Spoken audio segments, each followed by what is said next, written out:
Welcome to Podcast Awesome, where we chat about icons, design, tech, business, and nerdery with members of the Fun Awesome team.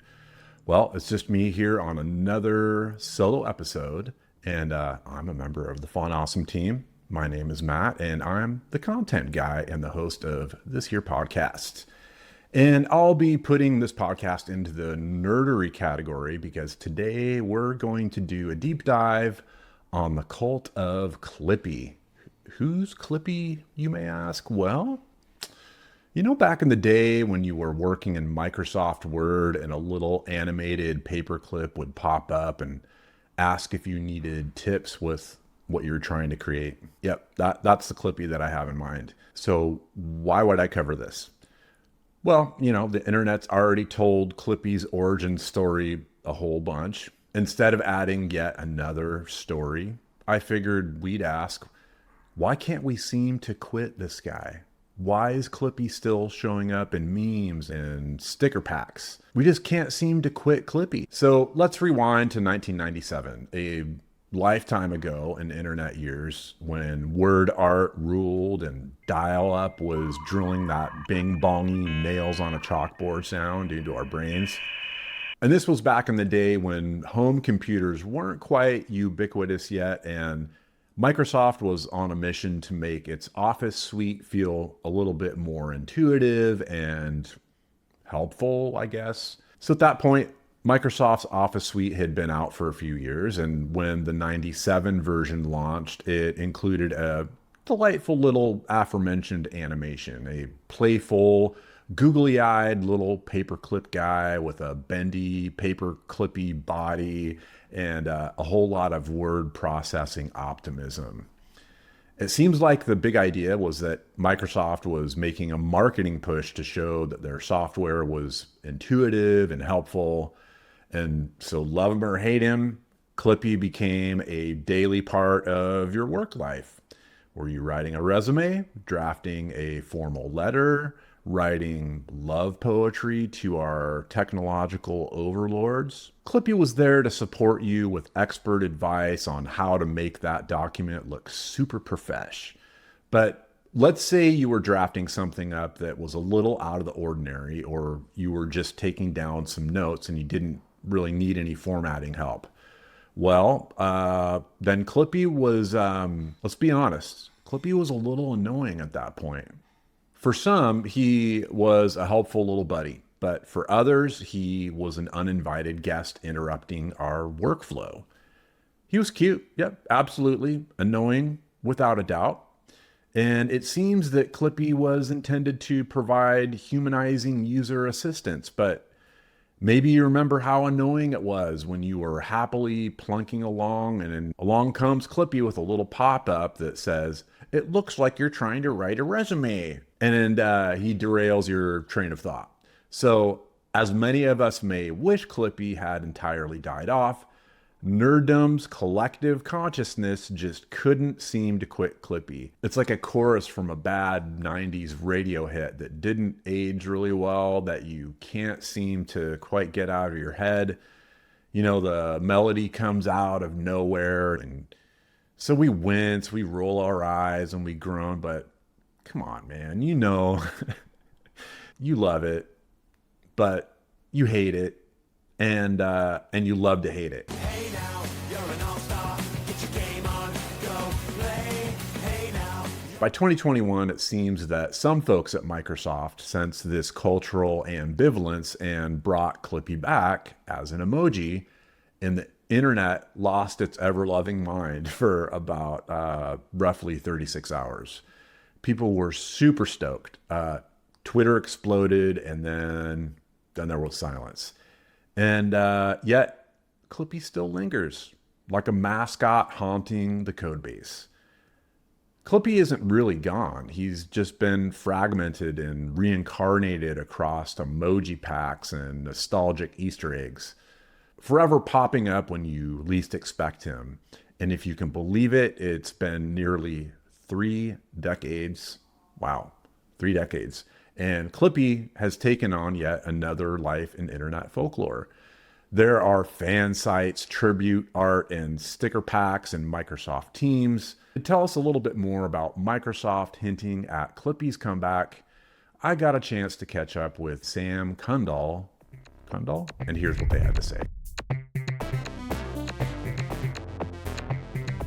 So at some point, Microsoft did decide to revive Clippy in Teams in emoji form.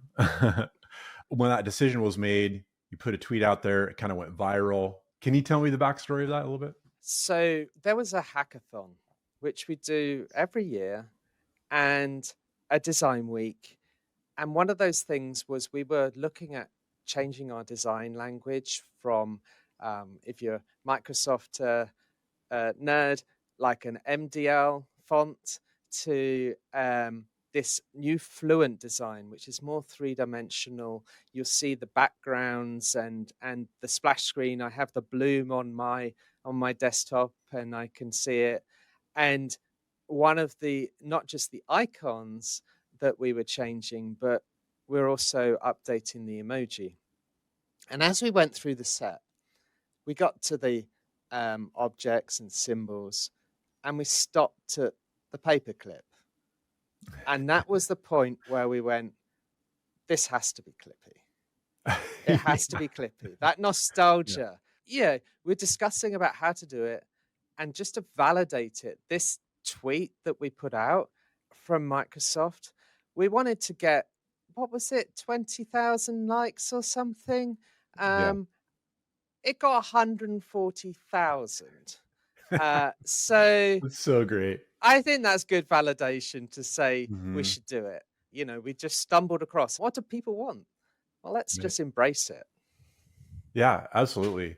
I was talking to another designer in recent weeks, and he creates toys for his studio just for the joy of it, and does like limited runs of it. And so we were talking about nostalgia. Maybe this is a big question, but how do you think about that idea of nostalgia and then the functionality alongside of that in design? Um, there's a blog, Dilbert blog, that talks about writing funny, which says if you can hit a few of these items like cute, recognizable, clever, uh, and these different items, then you're starting to like tap into something that people can not only just use once, but they can use many times in different conversations.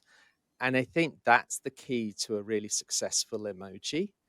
And Clippy expressed that through Hmm. this sense of a bit of a deadpan face or an expected face through just, he's a paperclip, you know, he's used for holding pieces of paper together, you know, that's a real functional thing, but it's got this personality which is more hopeful. That nostalgia connects to the human need of like, I remember this, do you remember that? So when we're adding these little flares, you know, what are we doing there? When I create emoji, it is about uh, that accent of that message and being able to give more meaning to go beyond just that's just saying I'm happy, I'm sad, but it's like sometimes you lose the context of the conversation, Okay. so you can just really, form those fun personality traits and connect with other people. Was there a feeling among Microsoft that you could kind of get a temperature for like people are like, oh, this is so funny, this is going to be great, or oh boy, like a lot of eye rolling?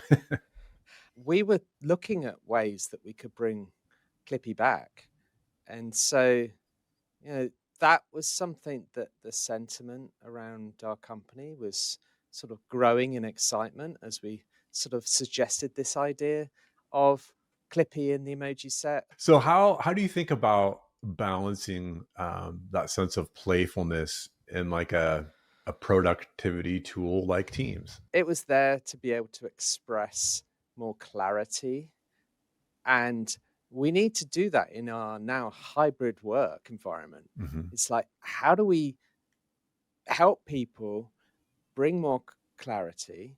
We need to have this variety.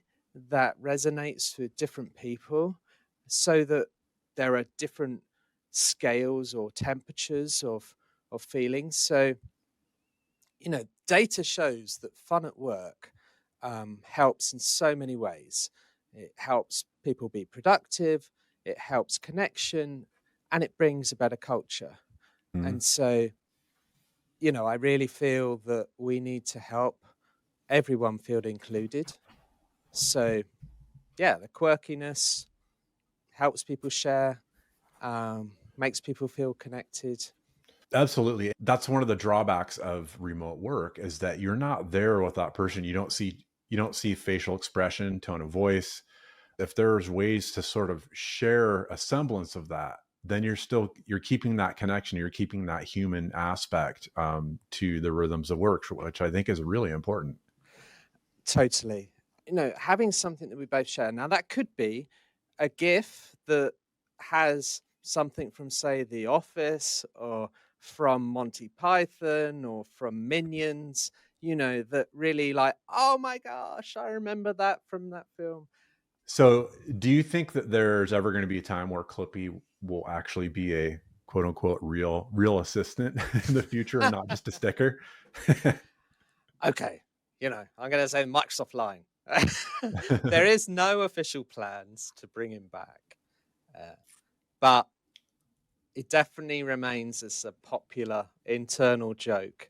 If you come and work at Microsoft on the NEO day, then there is definitely a figure of Clippy or someone dressed up as Clippy, and so the fans are still there. Actually, you have seen some Easter eggs of like, could Clippy be an assistant? Uh, And when we talked about Microsoft Copilot, I was actually asked the day before the announce, "Hey, could you just put a little blink on Clippy?" It was uh, all shush shush, so I didn't know what it was for.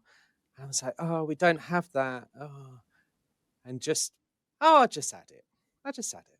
So, in my sort of hacky way, I took the smiling face, I removed the yellow, I took the eyes, I found the Clippy emoji, I put the eyes on top, and masked it out and sent it. And that was it. They were like, "Oh, this is great." Next day, there's this announce with Yusuf at Microsoft Copilot. And he goes, "We've got someone can help with talking about Copilot." And there it pops up on the screen. And I'm like, "Oh, what? Oh my gosh. I did not know that what I was doing the day before was going to be for the announcement." All right, so let's talk a little bit about the opportunity in search and why we believe we're at the start of the next generation. Oh, no, sorry about that. We're on to the next generation. In all seriousness, with over 10 billion queries a day. So I'd say not officially, but it's yeah, there on the side, just yeah, like, playing along with the idea. So sure. You never know. You never know. Maybe someday. Do you have any advice for that you'd give to somebody that's trying to revive an old design or a mascot in a way that lands? You've been through this experience now. It's been a couple years. What would your advice be for somebody? Simon Sinek is a great podcaster, does a thing called A Bit of Optimism on Mhm. Spotify. My point to Simon Sinek is he came up with the why. Very few people or organizations know why they do what they do. And by why, I don't mean to make a profit. That's a result. It's always a result. By why, I mean what's your purpose? What's your cause? What's your belief? Why does your organization exist? Why do you get out of bed in the morning? And why should anyone care? The way the Yeah. business work are like the why, the how, and the what. And it's so easy to fall into the what. Like, I'm going to make Mhm. this. But really knowing why is so important. And so if you ask yourself that question, but I want to layer on one more thing, which is like, yes, there may be a why, but also marry that with your personal brand. What Mhm. brings you joy, meaning, value to your life? What are you doing that you feel that is you? So if you can take that why and your personal brand and bring it together, and it Mhm. works. Say, for example, you do like a blog before you start the project. That's another approach you can do. And if that blog sounds really interesting, then you're onto something. If it sounds Mhm. like I'm changing the radius of a corner, you know, uh, then maybe not. You know, you Right. may have to do it, but you're not gonna sort of shout about it. So Yeah. yeah, I would add that personal brand in to the why, and you'll be onto something. And of course, we wouldn't have the full story of Clippy until we had a conversation with Clippy's creator, Kevan Atteberry. That'd be me. And after his creation of Clippy with Microsoft back in the 90s, Kevin has since become a children's book illustrator for books like Bunnies, I Want a Boat, and I Love You More Than the Smell of Swamp Gas. I was kind of looking over sort of the history of all the Clippy stuff, and it's funny to see the fandom around it and the nostalgia and these niche things. Yeah, I mean, he's really come into his own in the past, say, 10 years. He's adored as much today as he was held in disdain when he was in the product. When I talk to folks, it's sort of this feeling of, oh man, it was so annoying. You know, all I was wanting to do is just jot down some notes, or I was trying to do something simple in Word, and up pops this thing, and I had to figure out how to disable it. And it's so annoying. But then when you recall it again and you have a conversation, oh yeah, I remember that thing. Even if it was a little bit of a flub on Microsoft's part, it's sort of draws people in, you know? Yeah, well, it's a shared experience with everybody. I think I came across something at some point that said Clippy tested well initially, but then wasn't received very well. Do you remember that at all? Oh yeah. Yeah, I do. I remember that we had a couple of social psychologists here for 6 months. Clippy kept testing really well in likability and trustworthiness and intelligence. And eventually he became the default character because people liked him. And you know, as a static image, he's really kind of engaging. Yeah. But there was other people that really were not happy with the choice. And developers were more, oh, we can't have a stupid paperclip, and you know, and I was just, well, that's what they chose. Had I known what a big deal he would be eventually, if I had known, I would have obviously treated it a little differently. But I would never put Clippy in my portfolio because I was kind of embarrassed about him because people do not like him. People, had really strong negative feelings about him until I realized that, any press is good press. And I saw it on a client's computer one time. And when I was at her office, and I guess said, oh, yeah, I created that. And she goes, oh, my God, that is so cool. And so, well, yeah, I guess it is cool. And then I realized that, like I said, that no press is bad press. I just embraced them, and then I would use that. I would say this is one of my bigger things. As I created Clippy, and over the years, I tell you, he opened a lot of doors for me. I got in to see people that I may or may not have without him, but the notoriety of it was really valuable to me. It's still really valuable to me. I mean, a week doesn't go by when somebody doesn't send me, or 10 people don't send me the latest Clippy meme. Oh, that's funny. Yeah, and it like pops up in TV shows, and people make these like drop these little references. It's like, it's a shared experience across the board, you know. Once they're under my control, the entire world will be subject to my whims. Go away, you paperclip! No one likes you!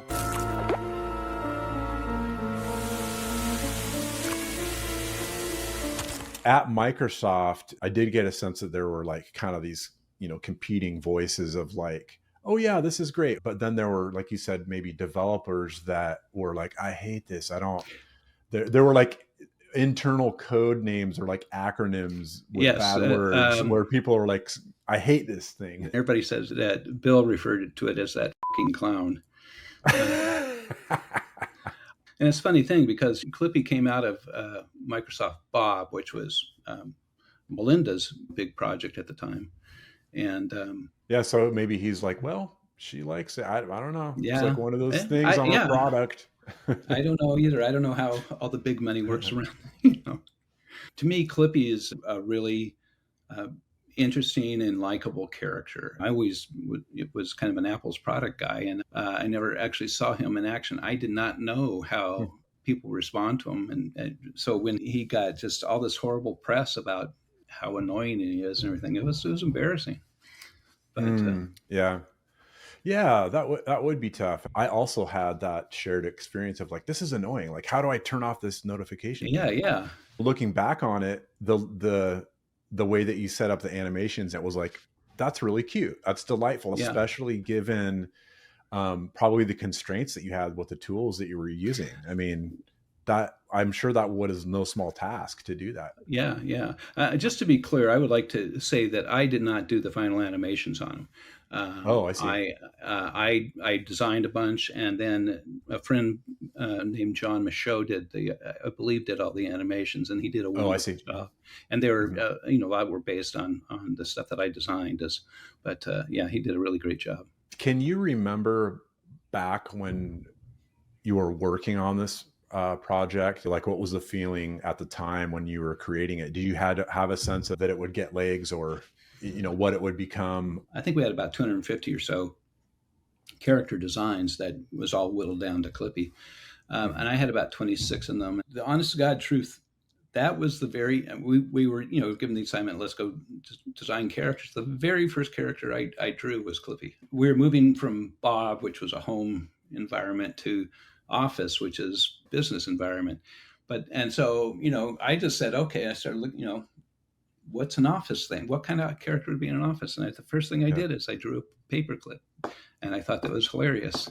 This was all a lesson learned for me from taking a job seriously or not seriously.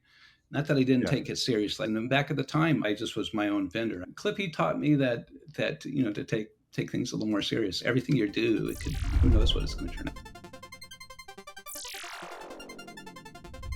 So Clippy wasn't just a productivity feature. He was Microsoft's first real attempt at personality-driven design. And it raises a bigger question. How much personality do we actually want from our tools? Come on, you gotta hand it to Clippy. He was trying his darndest to be context aware, looking over your shoulder. A little creepy maybe. And like clockwork, he'd pop up with related help tips, even when you didn't ask.